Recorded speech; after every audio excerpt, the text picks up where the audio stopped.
Why do women fake orgasm? I think there's tremendous pressure for both men and women to make their partners feel good and that they've been satisfied is to show some evidence of having had an orgasm. Dr. Nicole Prause at UCLA has been studying female sexual arousal in the lab.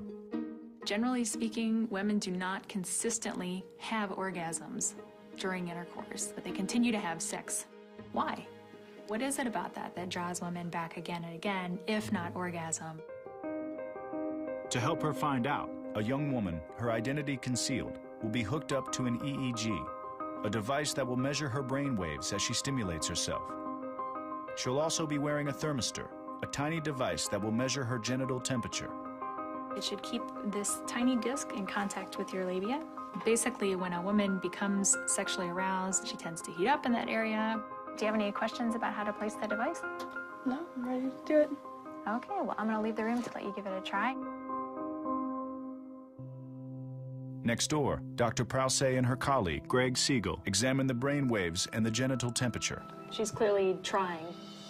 You know, it could be that that movement is showing she's about to reach orgasm, but it also may be that she's just shifting or stimulating in a little bit of a different way. It's kind of hard to know. As the subject becomes aroused, a readout begins to spike. We're definitely getting some movement. That makes sense.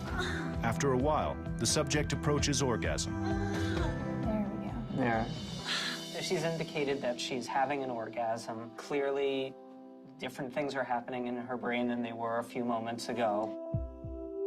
Sifting through the data, Dr. Prause finds a surprising result.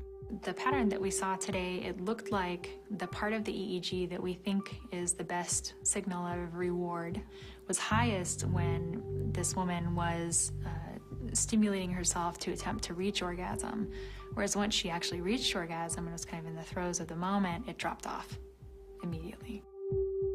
I think women are taking more pleasure from everything that's leading up to orgasm rather than the orgasm itself.